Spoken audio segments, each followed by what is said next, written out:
Nggak usah tambah anggaran kalau memang banyak korupsi uang negara habis, bukan untuk rakyat. Saya marah Pak Menteri untuk kesekian kalinya. Karena memang ini kenyataannya di lapangan. Saya yakin dan percaya sampai ini anggaran turun. Karena Tuhan itu lihat air mata orang miskin. Berikutnya dari Demokrat, silakan Bu Anita. Baik, terima kasih pimpinan dan Pak Menteri dan jajaran yang saya hormati.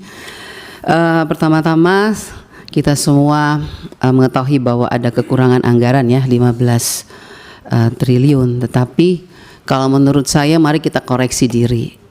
Kenapa ini terjadi? Jujur sama diri kita sendiri. Anggaran yang sudah diberikan begitu banyak tahun 2024 apakah sudah digunakan dengan baik atau tidak? Jangan kalau dikurangin kita sedih, tapi waktu dikasih banyak kita tidak menggunakannya dengan baik. Kenapa saya mengatakan tidak melakukannya dengan baik? Karena sampai hari ini Pak Menteri berulang kali saya katakan bahwa masih banyak persoalan terhadap realisasi anggaran dan penyerapan anggaran APBN itu ke daerah, baik transfer daerah, itu banyak persoalan. Mau masalah guru, sampai sekarang guru P3K yang sudah lolos P3K sampai sekarang belum dikasih SK. Provinsi NTT belum, mereka belum terima SK. Kedua, guru-guru daerah terpencil masih banyak yang belum terima juga tunjangannya. Ketiga, banyak bangunan-bangunan sekolah yang masih terbengkalai padahal dari 2021 anggarannya. Saya salah kasih contoh, di Kabupaten Kupang ada 17 sekolah bangunan yang dari 2001 sampai sekarang tidak terselesaikan. Mau lagi, kita lihat lagi. Dana-dana PIP. Nah, makanya kemarin saya mengatakan bahwa kalau KPK memberikan rekomendasi kepada Kemendikbud, harusnya Kemendikbud sadar. Karena apa, kami ini Dewan kami sudah bilang setiap rapat, banyak persoalan, lakukan pengawasan, laporkan kepada kami. Tapi kami tidak pernah didengar. Ya kan? Akhirnya sekarang KPK memberikan rekomendasi, baru seakan-akan Kemendikbud kayak kebakaran jenggot. Bahkan kami anggota pemangku kepentingan mau diatur sama Kemendikbud untuk melakukan verifikasi oleh dinas. Loh, Anda sebagai kementerian mau nggak dilakukan verifikasi sama dinas? Jangan suruh dinas, jangan suruh apa yang kita usulkan harus dilakukan verifikasi oleh dinas. Kita ini lembaga tinggi negara, wakil rakyat. Kita yang menentukan anggaran di Indonesia ini. Bagaimana kepala dinas bisa memverifikasi data yang kita berikan? Anda sebagai kepala kementerian mau nggak diverifikasi sama dinas? Bapak Ibu ini kan orang-orang pintar setahunya saya di Kemendikbud, orang-orang berpendidikan. Kok bisa salah mengambil kebijakan?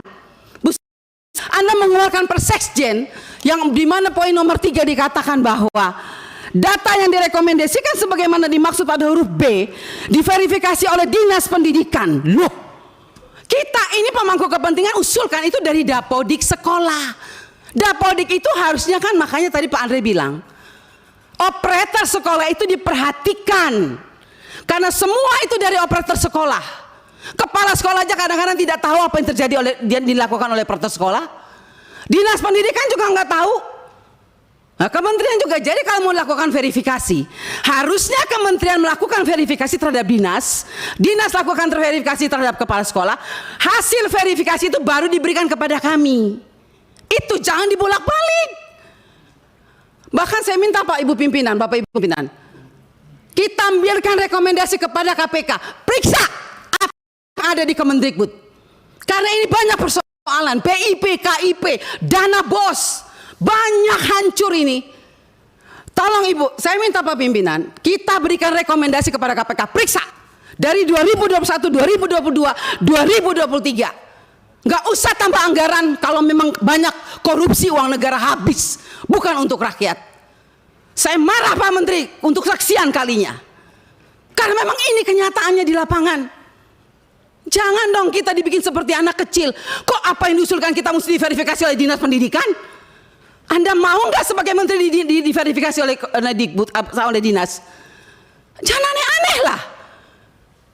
Kalian tuh dipilih oleh presiden, harusnya berikanlah yang terbaik untuk rakyat. Semoga pembicaraan saya ini dilihat oleh presiden yang baru. Semoga presiden yang baru memperhatikan kinerja kementerian sekarang ini, memperhatikan eselon-eselon 1 yang sudah ada ini. Tidak memberikan solusi kepada negara, hanya membuat persoalan di daerah. Yang tertinggal tetap tertinggal, yang guru menangis tetap menangis. Bicara plafon digital, mana keadilan untuk daerah 3T? Enak daerah-daerah yang sudah ada internetnya diberikan terus, tapi kita yang daerah 3T yang tidak ada internetnya dibiarkan begitu saja.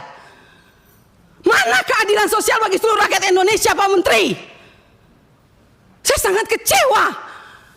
Kita sudah mau habis masa jabatan, Anda mungkin sebentar lagi habis, atau Anda lanjut, saya tidak tahu.